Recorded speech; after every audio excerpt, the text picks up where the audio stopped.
being chased, thrown on the run, and it is caught. Touchdown, Keenan Allen. What a grab. That's what I'm talking about. Hey, that's what I'm talking about. That's the warrior spirit right there, boy. Huge sack by Joey Bosa. 90-yard touchdown. 90-yard touchdown. That's going to be picked off at the 8-yard line by Derwin James. Herbert sets his feet, takes a shot downfield, has Knighton. Caught! Touchdown, Chargers! That's the greatest throw I've ever seen. What's going on, Bold fam? Welcome to the Thunder Down Under Chargers podcast. Andy here, your host, joined by soon-to-be father, Jack. Mate, how you going? How's everything on your end? Exciting times imminently. It is very, very exciting. We are days away from the pop, I believe, until a small little baby girl is wailing in my arms and my wife's arms. So super, super excited. Cannot wait. Fantastic. Very exciting for all of us and all the fans, no doubt, as well. Show your love to Jack on the socials. Get around him. He's very excited, and we all should be. And also joined, as always, by our resident John Wick fan, Alistair. How are you, my friend? Yes, good, got him, yes! I'm not bad, Bluey. How you doing? Preseason football is back, and TDU crew, I watched it with Andy at his place. We had a rather large night the evening before for one of our good mates' birthdays, and I entered Andy's house. He's wearing, I think, a blue-coloured dressing gown sitting on the couch. I was looking around for the Playboy bunnies. Nowhere to be seen, but we really enjoyed just sitting there, eyes closed every now and then and watching Chargers football. It's back, boys. Yeah. Very, very exciting. I was wondering how I could get in before you and just defend myself that we'd had a big night, and the first time I watched this game, I spent most of it asleep. So, or unconscious, whichever way you want to look at it. I shouldn't get too pumped up about that. But great night had, great win by the Chargers. Before we jump into talking about the game, we'll just do things in a little bit of reverse. Some news stuff, some players in and outs. Keemon Hall just can't get himself healthy, so he's been wave injured. And we have signed cornerback Matt Hankins, who was an undrafted free agent through the Falcons in 2022. And Larry Roundtree is going, probably in large part to Elijah Dotson's performance on the weekend. Former 6th round pick is out the door like he was last year. We'll see if we sort of hang on to him on the practice squad. But we've signed Aaron Shampklin. Heck of a name. Well done. Egregious use of consonants in there. But he spent Scrabble. there are some that are way worse. Yeah. Aaron spent 2022, the preseason, with the Dallas Cowboys under Kellen Moore. So there's a little bit of a connection there with that replacement. Well, on JC Jackson watch, and things are tracking pretty well. He's had some of the best practices in the last couple of days that he's had almost since he's been at the place. So he spoke as well in front of the camera about how much more comfortable he feels in the system a year in. He was still sort of trying to find his feet last year and then couldn't get it right with the body. So hopefully now he can hit it with both barrels and make himself available for the first couple of weeks of the season. Al, anything else that you've noted or read in the last couple of days? Well, joint practices with the Saints, I believe, start tomorrow. So this is always the time of the preseason where you're a kind of Staley type coaches who don't like to play their starters during games. They believe this is where the real work gets done. They think it's actually superior to games because in a game, you're kind of subject to however the game plays out. So you might never get a red zone snap, for example. Whereas when you can kind of plan your practices as, solid educators like Jack Wood, you've got your rubric for your training. We want to get this achieved and they can really have as many as they want, as many snaps and practices in various game scenarios as they can manage. So we always touch wood that, there's never ever any injuries in these kind of hit-outs, because I think they do it for 2 days and they go at it pretty hard. So no doubt when we wake up tomorrow morning in Oz, we can flick online and see all of the great highlight plays and hopefully big snags from Keenan Allen and co against New Orleans. Let's hope for a couple from QJ too. Why not? And the unavoidable punch-ons that always ensue from joint practices. Trevor Penning. I think we've already had a couple of belters. There was Ravens and Commanders and, golly, maybe whoever the Patriots were involved in. It'll be Scott swings. Matlock. It'll be Scotty Matlock on one side and Trevor Penning for sure. And then they'll both go out and get beignets together. Nom, nom, nom, nom, nom, nom. Golly, am I missing anything else, guys? Jack, anything? Chris Rumpf is sort of flashing just after he's had a pretty good showing at the start of the game that we will get into now.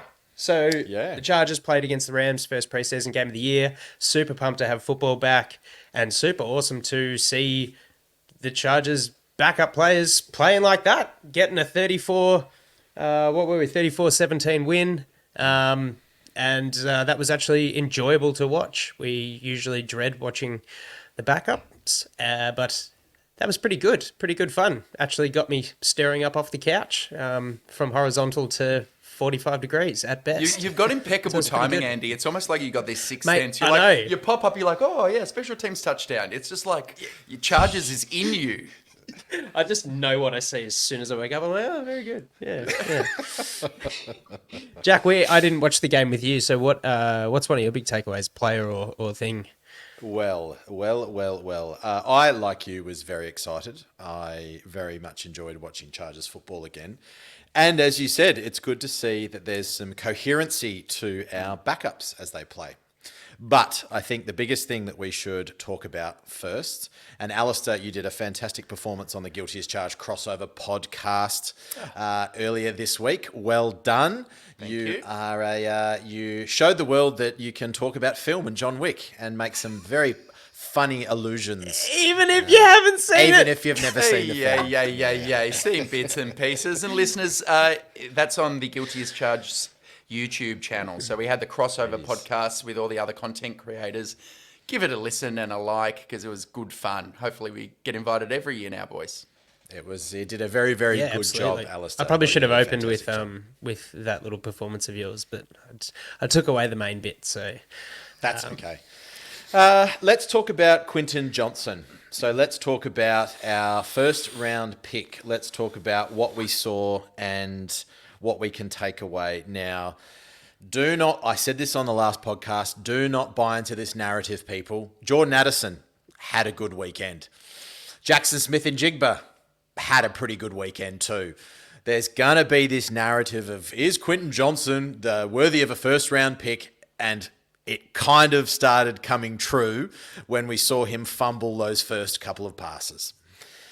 Now, I did a little bit of digging, and PFF actually did a really good article, and it was more fantasy-based than it was sort of reporting and news-based. But remember, drops in the preseason and drops are not necessarily a sign or a correlation of future drops.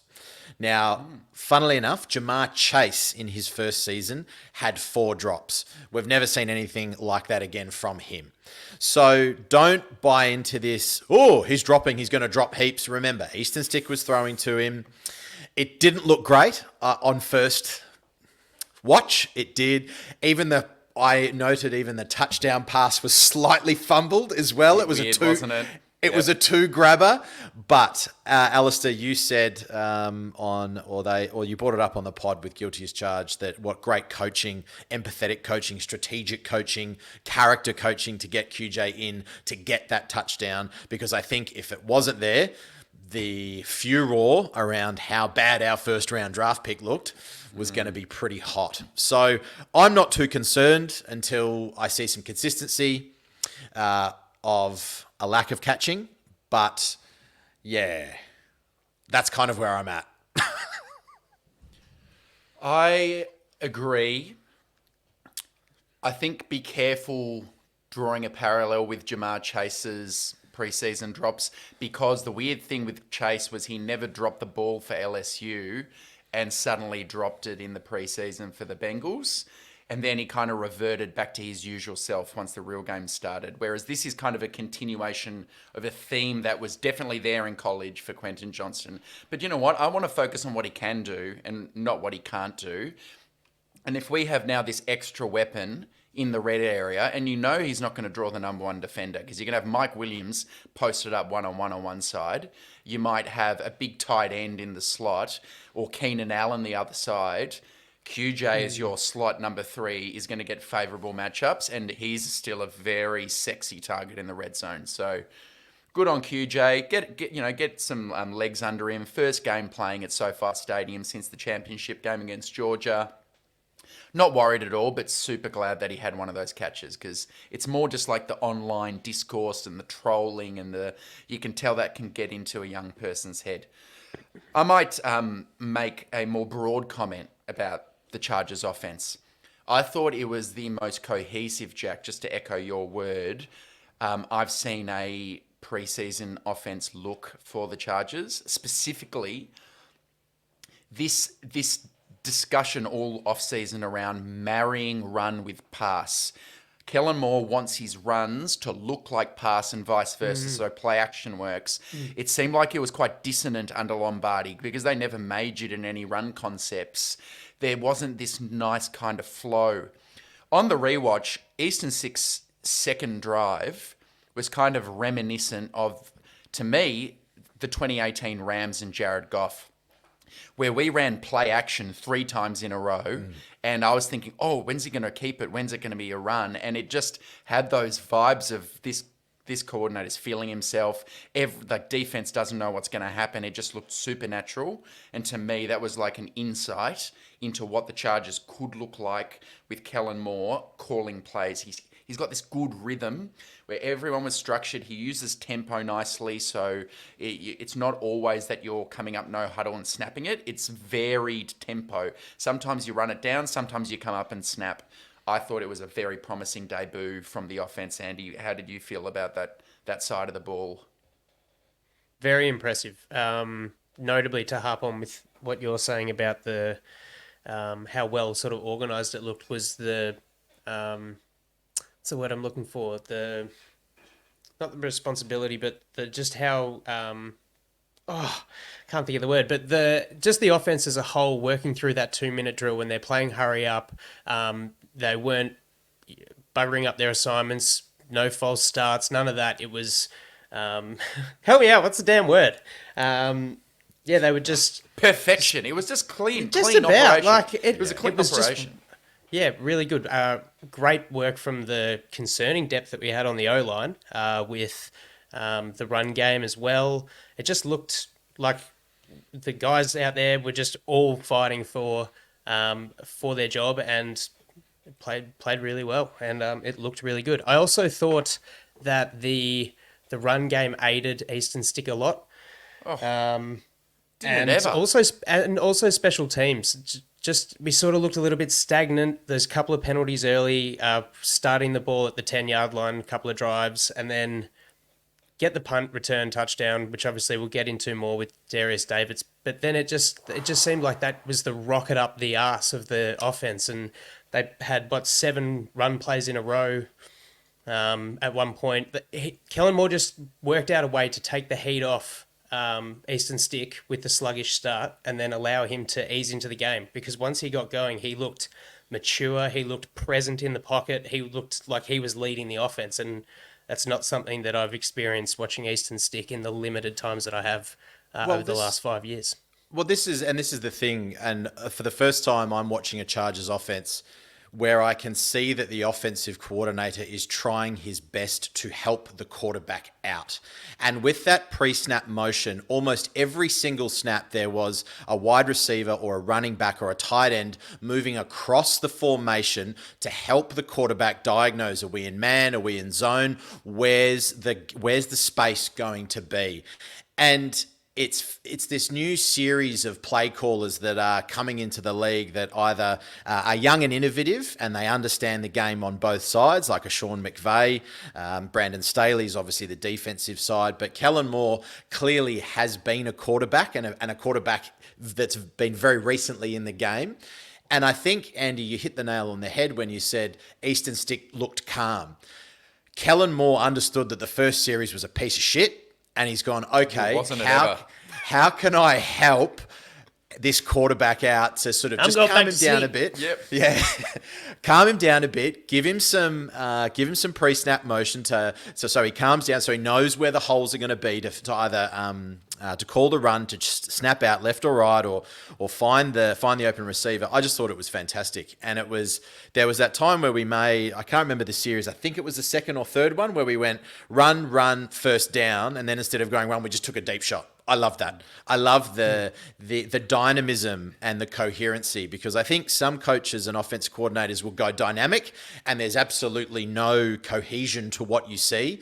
And the really good ones have dynamism, yet there's dynamic cohesion as well. So consistently inconsistent, which always keeps the defense on their toes, which I thought was fantastic. Super, super fun.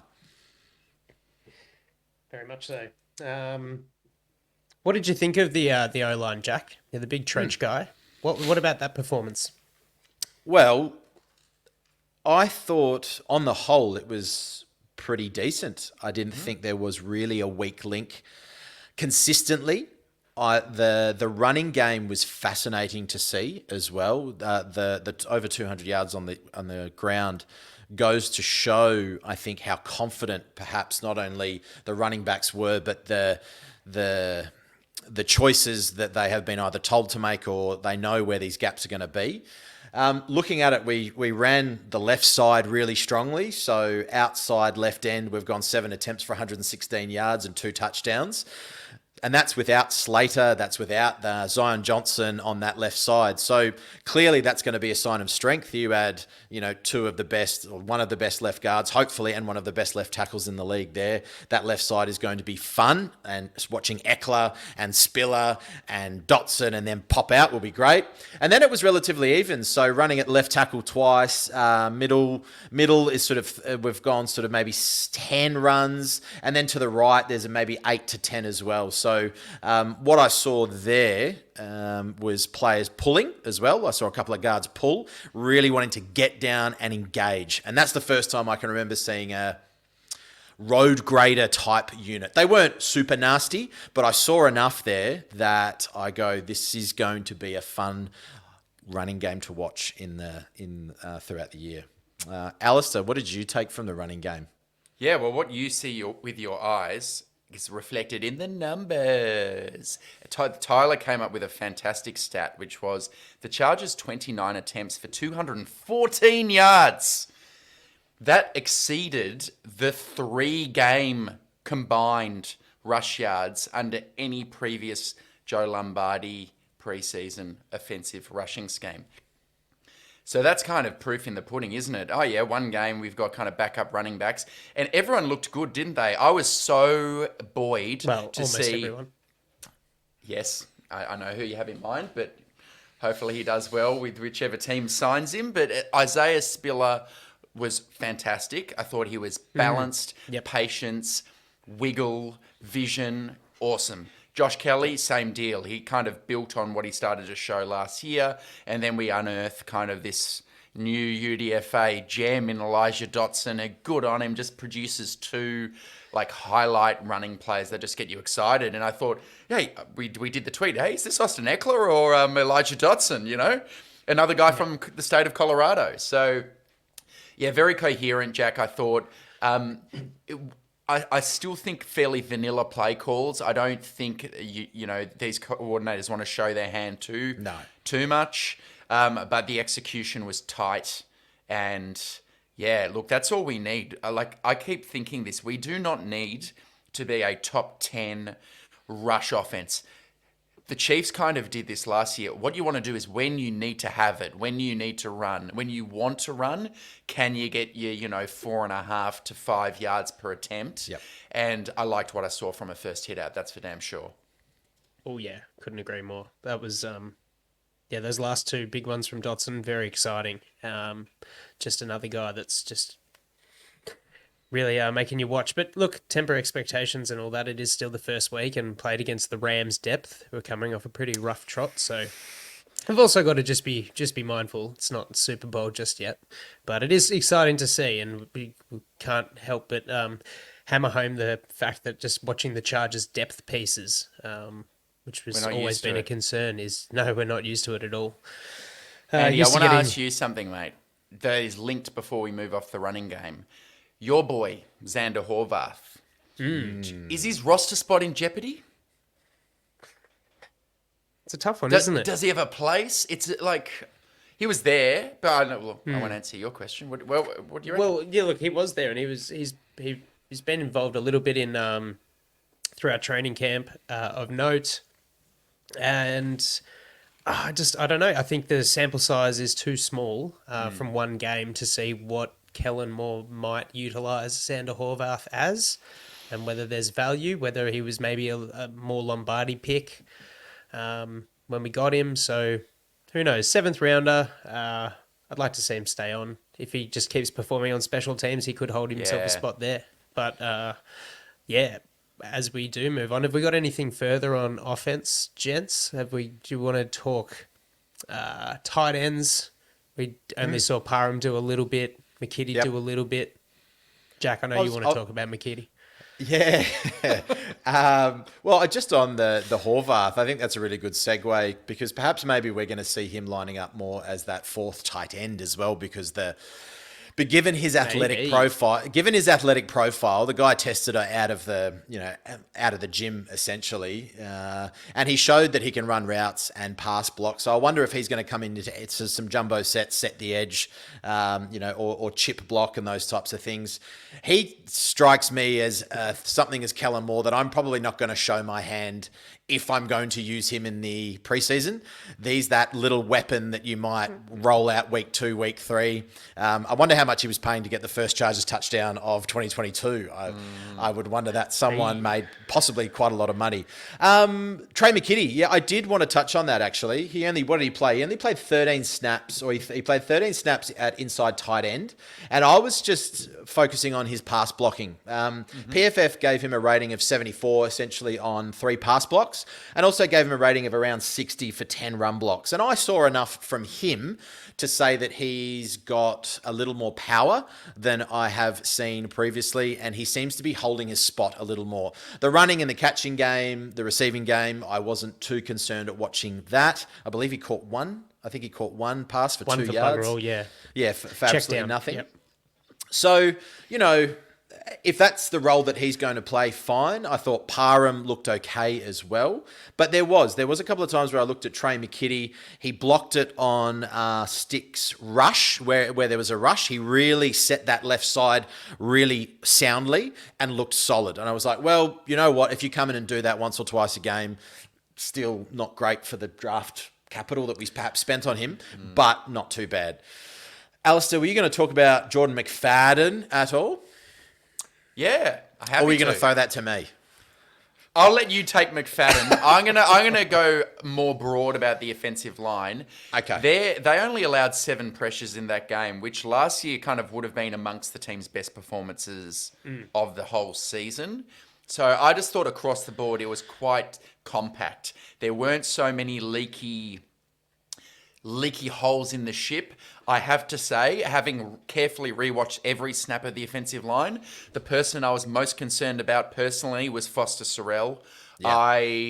I don't like the idea of him being next in line as the backup tackle. I am very concerned, particularly if he's lined up against, like, God help us, if it's Micah Parsons, because, Slater's injured or something. That could be absolute disaster. The kind of under-the-radar lineman I really liked was Zach Bailey. Yeah, had a good game. Had a good game, and I deliberately did not check the PFF grades until I'd watched it, because I didn't want it to kind of, impact my own viewpoint. And thankfully, there was a degree of consistency there. So I just kept looking at him and thought, you're moving your man where they're meant to be. There's no pressure on your side.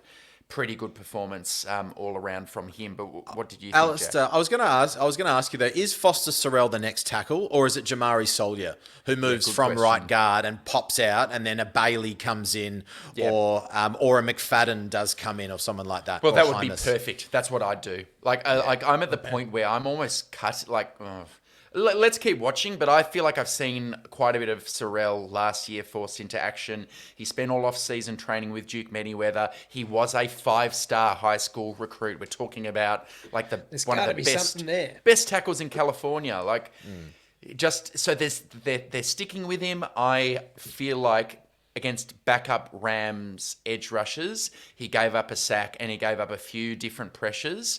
And I'm getting Storm Norton from last off-season vibes, where the coaching staff goes, yeah, we can't put you in a game.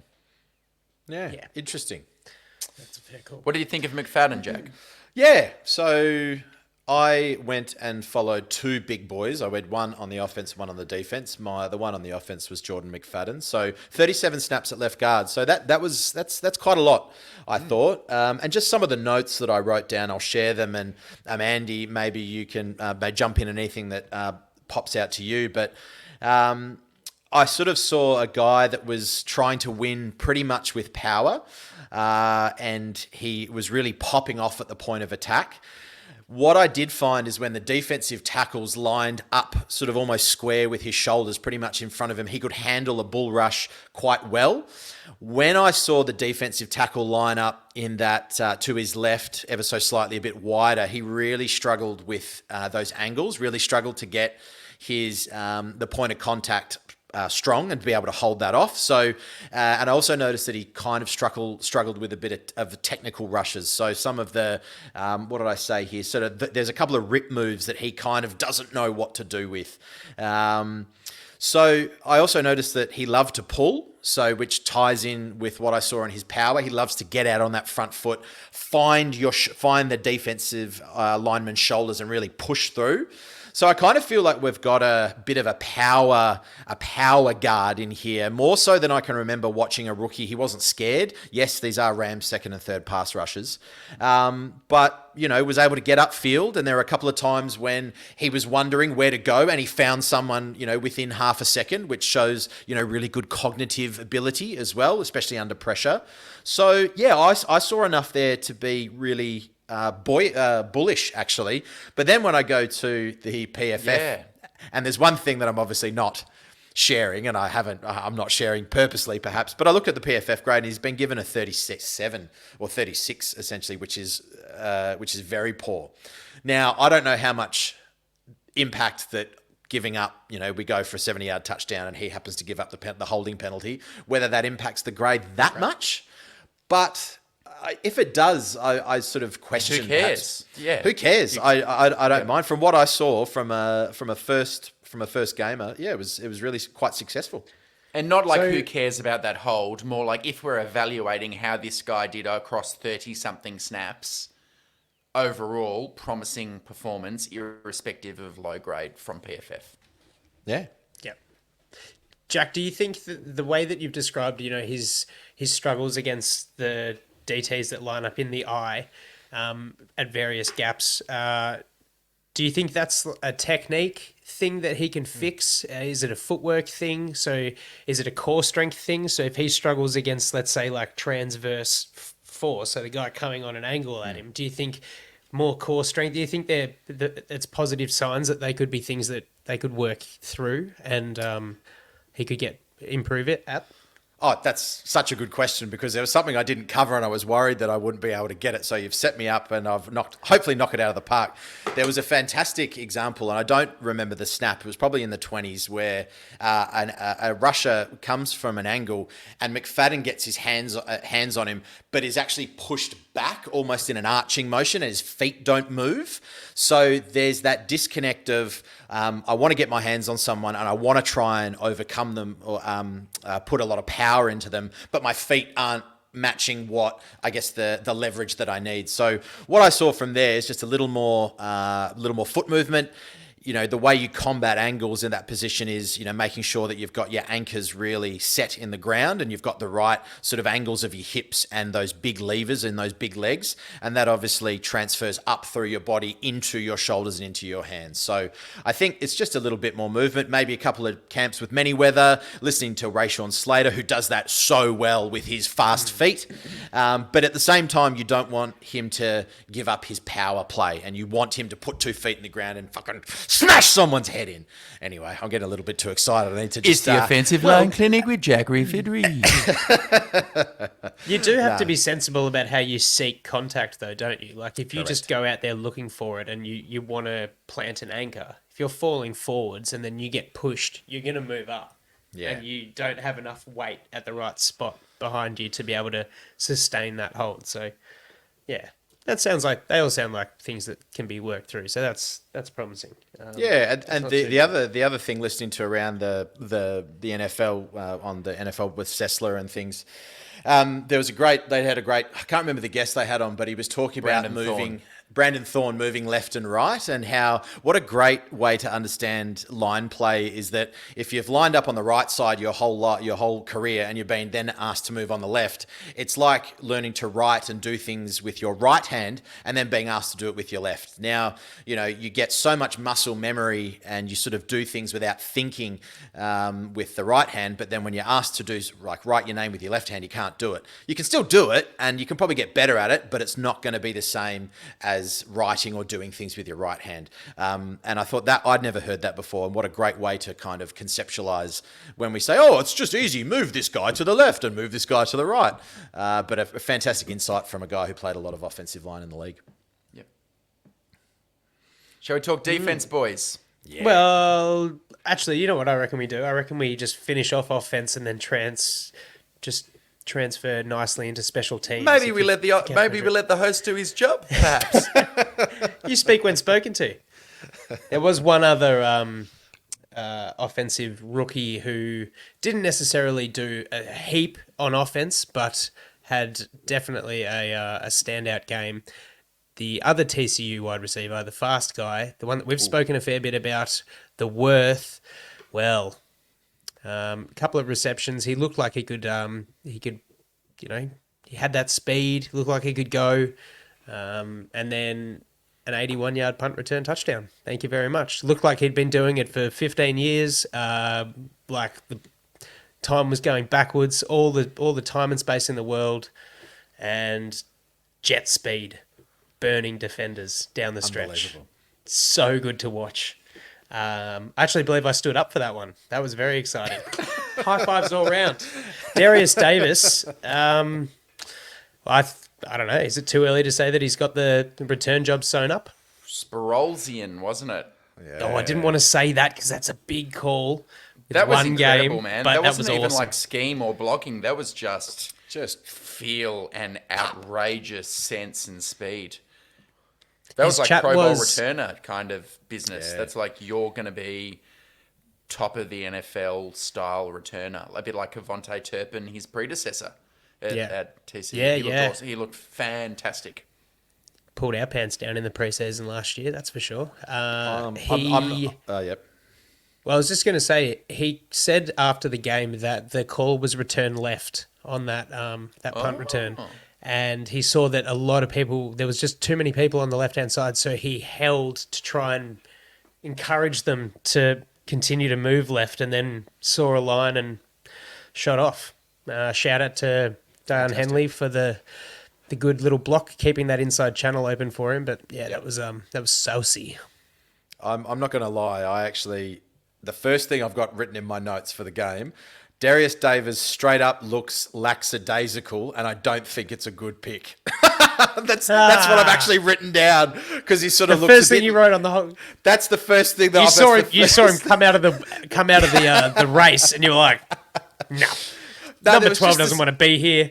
But you know what it is. You know what I'm so used to. I'm so used to seeing Chargers returners grab it and be like, and rush and be like, oh my god, what am I going to do? This guy just goes, yep, nah.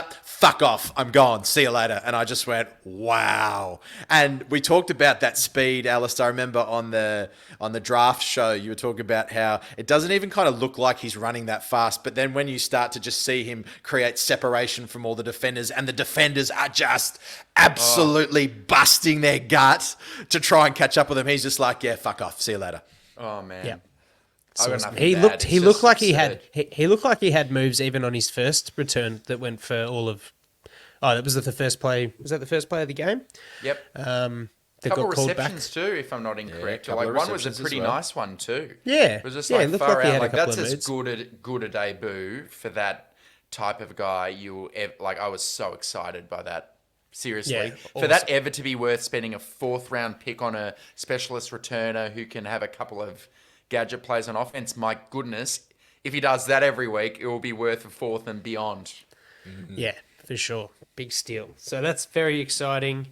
Would have been lovely to have had John Hightower out there. Obviously succumbed to some kind of leg injury on the Thursday or illness. I wonder if he plays Missed this out. week. Yeah. But yeah, he's been balling, so it'd be good to have him out there and just see what he's got live. Other special teamers, Cam Dicker, pretty good. 4 from 4 from 50, even though that had a real draw on it late. Controlled, I hope, though. Like, he knows his leg swing. It looked like it was kind of deliberate. Yeah. By the end of it, it was not. It was still kind of through the middle. And that was, that is exactly what we need to see from him. Because last year, he only had 2 attempts from 50. One of them was in that Jags game. And he also, it was his only miss of the regular season. 50, he nailed it. This guy's winning the kicker competition for sure. Totally. And Jack, I know you, big Mr. Ficken. So I'm interested in your view on this. You were listening to Ryan Ficken's press conference last week, I think. What do you make of Coach Ficken and the impact he's had? Was there anything from the presser that you gleaned that made you think this is why this guy's a successful coach? Or is it a bit amorphous?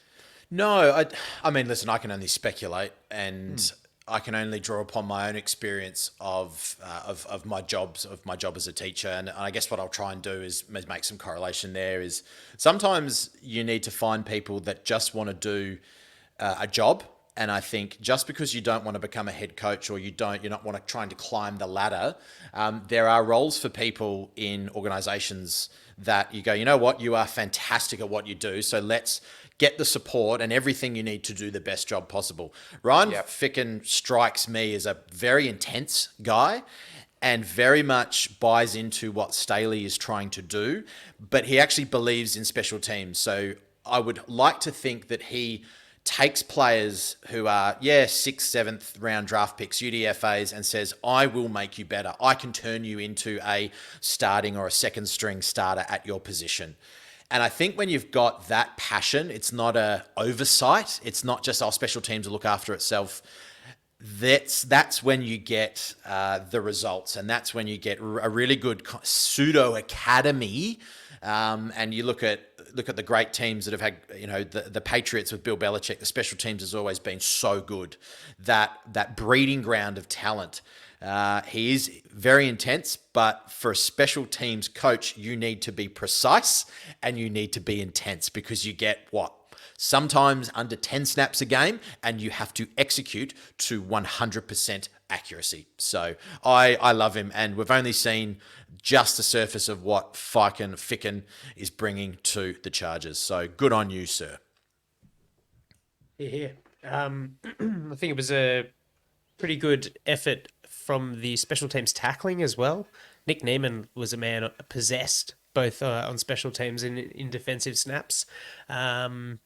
So, yeah, looked good. He wouldn't be too happy with those penalties that cost us early start field position, but other than that, punting was good on the whole when we did it, and Dicker's good too. Yeah. All right, on to the defense. Al, what do you got? Really good, solid performance by the edge rushers, I thought, in particular. And just overall, I thought tight tight play. There was a connection between the rush and the coverage. That was kind of my main takeaway. It was competition is breeding players coming out and performing. The edge players like Carlo Kemp, Ty Shelby, Andrew Farmer even, they all know that it's very hard to get a spot on this football team, and they played with their kind of pants on fire. And it was the same, I thought, with the linebacker group. They were almost G'ing each other up. You had Eamon playing quite well, Nick Neiman doing his bit. Even Blake Lynch came in and had a sack at the end. So I really am a strong believer in.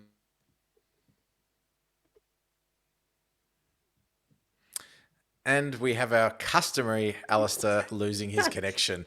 I We took wanna some know what bets he's on. I want to know what he's a strong believer in. Yeah, what's he a strong believer in? He'll pop back in The a second. linebackers I were believe. good, man, and like I agree. Amen was flying all over the place as well. There was Andrew Farmer's sack there in the third was really good. The defense did a really good job because Brevin Allen did a similar thing earlier in the game. They know that Stetson Bennett doesn't like to sit in the pocket, and he likes that bootleg, and they just crabbed him and shadowed him, and then sucked him in once the coverage, as Al said, the marry between the pass rush and the coverage was, boys, we got these guys. Take as long as you need to corral and pin this guy down, and they ended up just eating him. And yeah, it was fill your boots kind of thing. Ty Shelby played pretty well. We'll get to the man of the hour shortly and make a special mention of him. But Terrence Lang in there too. Gerard Clark. He's got some moves too. I think he used to play tight end, so he can get around a bit. And It felt different, Andy. It just felt different, and I'm not used to. It's been now. This is we're going into 24 plus 30 months of Brandon Staley. The defense looked like they knew what was going on, and they knew their assignments. They knew the space they needed to cover. They had the defensive line had decent enough gap discipline. Remember, we need to just keep our lids on the kettle because, this is second and third stringers, don't get me wrong. But I did want to touch on Henley because just some of my notes, I did think in run coverage and generally sort of diagnosing plays. He got the green dot too, which is a great sign. He was slightly hesitant and perhaps a little slow to get to the tackle that he needed to make. However, his pass coverage was very, very good. That instinctual ability to stick a hand up in the air in a passing lane and tap a ball, that in a first NFL game, that's what you drafted him for. I think you can teach. He's got the athletic ability to run sideline to sideline, and he can learn off Kendricks to how to read the game, to read run fits and things. But it's very hard to teach a player to be able to move and keep his eyes on the quarterback and then diagnose where he's going to throw and get that arm up there. So Diane Henley, I thought, was couldn't have had a better debut either. Alistair, you're back with us now. Happens every time. No, I think we need to fix that, but that's okay. What do you believe in, sir? What are you a firm believer of? We were hanging by the tips of our boots. I'm a firm believer. This is going to shock you. Firm believer in Dean Leonard. Okay. Yeah. Okay. Yeah. I was. All So right, impressed. I am too. He had some great snaps, and we just can't be too shitty about the missed pick six. Play on. I know. There was a bit of that. There were some missed opportunities, I thought, in general for defensive backs to stand up, and I'm thinking of Jasir Taylor and Mark Webb. I thought both of them missed a real opportunity to secure a roster spot. But Dean Leonard, if I was his coach, I'd be thinking, this guy's about 6 foot, 190-something pounds, runs like the wind. He has all the physical attributes. What I saw in the game was super sticky coverage. And to me, that's the most important part about being corner. Yes, you hope they take an interception, but he had two PBUs, I'm fairly certain. He at least had one. And Well, he had the one in the end zone and then the one that he cut the route and almost picked it off. yeah, so he had the two. And There's those two. mate, he's only been in the league for a year and they drafted him for a reason. And I am getting sneaky Michael Davis vibes, who was an undrafted free agent, and all you saw was incremental improvement each year. And now you'd say he's a starting caliber, maybe even above average starting cornerback, CB1 type. So phenomenal. Yeah, Phenomenal. Leonard had a couple of good tackles on special teams too on the kick returns, and I think we spoke when the two of them are drafted. Him and Jasir. It was that which one is going to get it kind of thing. And as the season went on and Jasir started playing a lot more star or that slot role, because of injuries, we're like, oh, Jasir's got it, but Dean Leonard's still doing his thing on special teams. Jasir did not have a good game at all. Special teams penalties, coverage penalties. It's just a bit disappointing. Also, just an absolute whiff. Probably an easier pick than Leonard's was. So not a good game for him, which is disappointing. But yeah, Staley talks a lot about player trust, and I don't know if I felt it. But early days, so we'll see. Whoever else there is, what do we think about the safety situation, namely JT Woods? What's the vibe on him? Very interested in Jack's view on the unsportsmanlike conduct in particular, because what we're seeing now is kind of these little spot fires of ill discipline amongst a playing group. And Staley, he's a pro. He should be like a witness in any kind of case. He'd be perfect, or a politician even, because they tried to pin him down in the press conference. What did you think of JT Woods' moment there? Oh, we needed to do better on that drive as a defense. We had 2 penalties. We missed some coverages. No good. Oh, but what did you think of the unsportsmanlike conduct? Look, we made a few mistakes during the game. Different penalties given up. He's not a disciplinarian, and that was a stupid-ass penalty. Let's be honest. No good. I don't know, Jack, do you think that's like from a leadership down thing, that maybe that is reflective of not having a coach who is tough enough on the players? Like, I feel like you want to say daddy. I feel like you want to say daddy somewhere in there. Like, there's not a daddy. Yeah. That's a good question. I think anything when it comes to these penalties, it's great. It's the best to show a consolidated front. So we know that calling players out in the media is a big no-no in any team-building organisation. We know that players calling out players is meant to be a big no-no against the players', unwritten rule of conduct and all these things. It still happens. For mine, it is, I would always say to something like that, if ever I was coaching, or if ever, I've said this before, coaching, not NFL level, but if you're worried about what the other person is doing, you're giving away vital brain space and time to something you don't need to worry about, especially because the play's dead. Of course, in the heat of battle, you want to be reading what's in front of you and things. Play's dead. Yeah, cool. You've beaten him. Why need to rub salt in the wounds? The success and the achievement should come from doing your job and performing at your best. You don't need to rub salt in the wounds. I'm not a huge fan of that. I don't like spitting the dummy. I don't like hissy fits. So whether Staley approaches it like that, and fool me once, fool me twice, fool me thrice, maybe not. So is Joey Bosa on his last legs? We don't know. Is JT Woods is Jasir Taylor gonna make that mistake again? You'd better hope not. Well, Taylor did it as well, by the way. He did one of these ones after a PBU right in the receiver's face.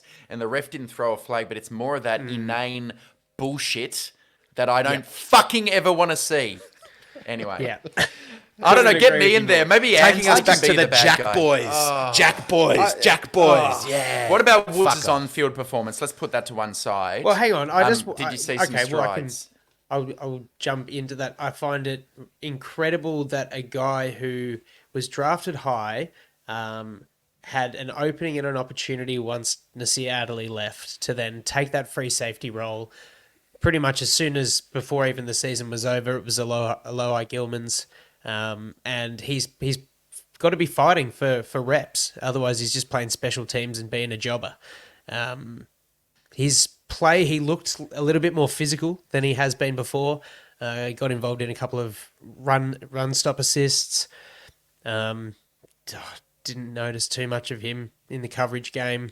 But yeah, I just think it's a bad mentality. I hate it too. I hate that kind of, when the guys drop the ball, it's like, you fucking didn't do anything. He just dropped it.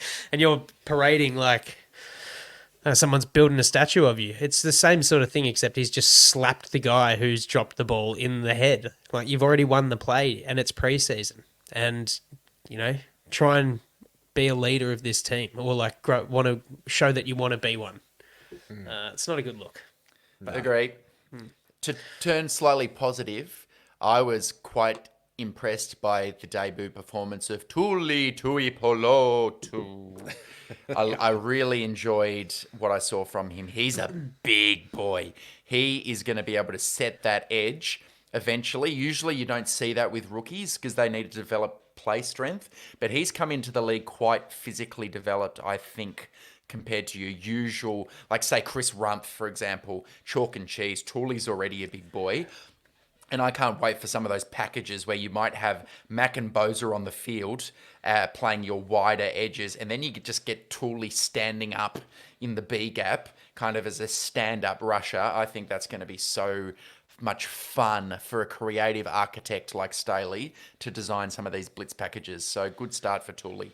Well, he's definitely got a. Oh. I was just going to say he's definitely got a really good get-off speed. He got through almost uncovered a couple of times and was instantly in the QB's face. Just on that, in terms of like rocking up, looking big and stuff. I thought Chris Rumph looked a fair bit bigger out there as well. He looked stronger and faster. Yeah, for sure. He looked great and good speed, good sort of intelligence in his moves, and got a sack. So, Jack, what were you going to say? Well, let me talk about Scotty Matlock. Ha, ha, ha, ha.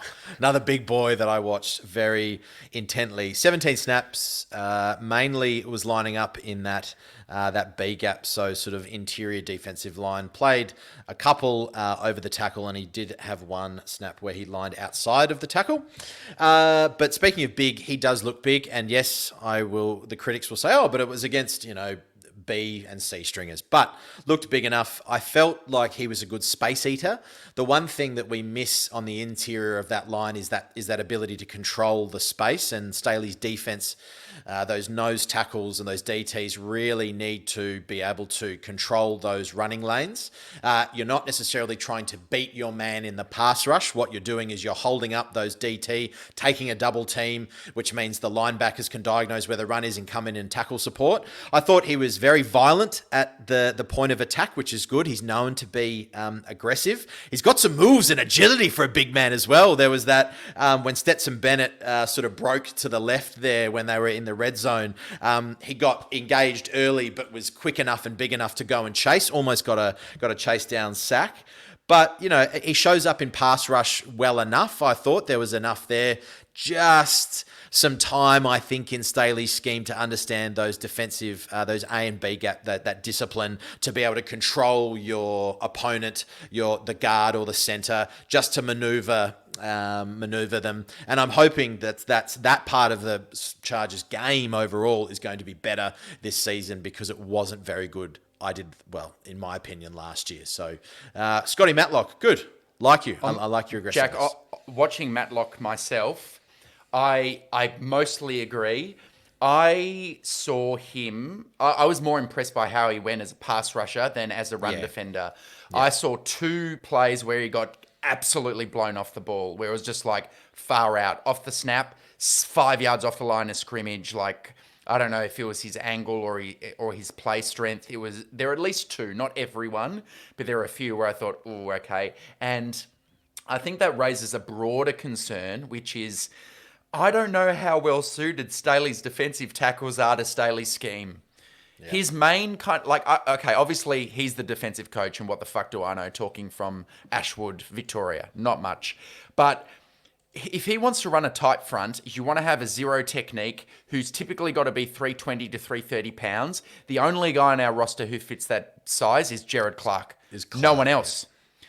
The other guys are kind of 4 eyes, and you're looking at or 3 techniques. SJD has that body shape. Austin Johnson has that body shape. I reckon Matlock has that body shape. These are guys who are slightly undersized to play the nose, but are athletic enough to kind of rush the passer. So you wonder why we give up 5.5 yards per attempt. We kind of lack the big meat and bones to play in the middle of the defense. And I'm a bit surprised we have not made that more of a priority. I don't know. Maybe Staley thinks, zone blitzing or different kind of angles, you can still make it work. But I'm still seeing the same problems from that first preseason game where Henley struggled against the run. Our defensive tackles kind of struggled a bit against the run. I still kind of think it's going to be a theme of this year based on what I saw from week 1 of the preseason. But has he ever had those tackles though?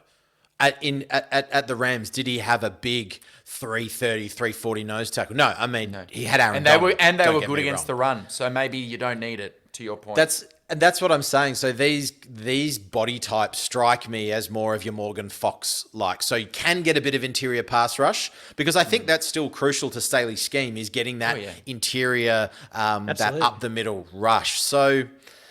Yeah, it's an interesting one. You're right. He did get. I said I've just got my notes. Was controlled too easily out of the A and B running lanes. I think on 3 times I've picked that up. Yeah.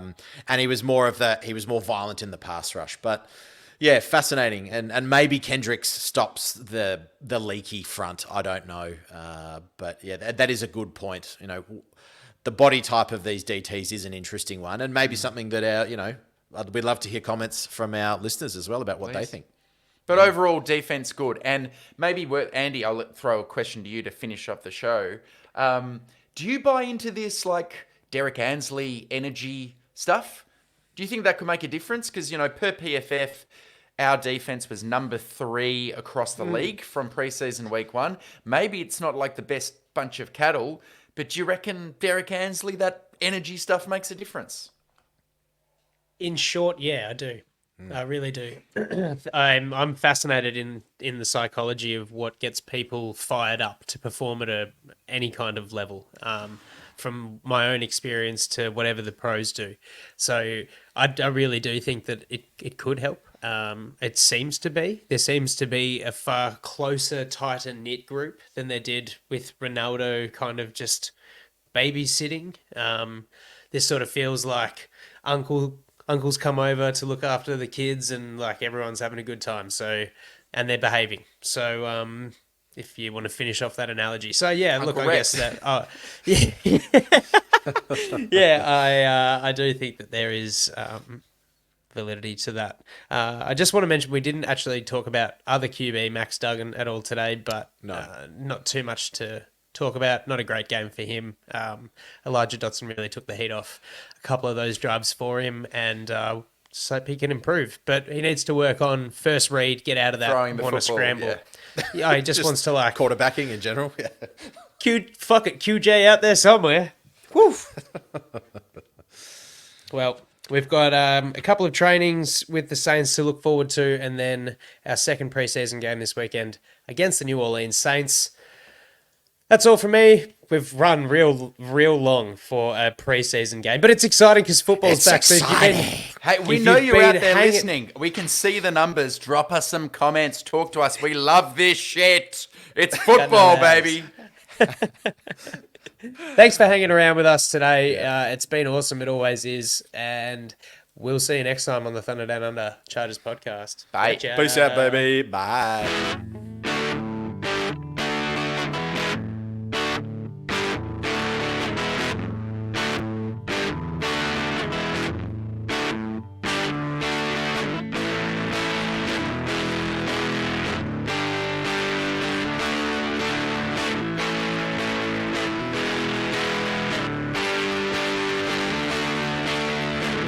Back pedals looking, firing, he's got Floyd turning, got it, zigzag, 10, 5, high step, touchdown, San Diego! Woo! Good night to all!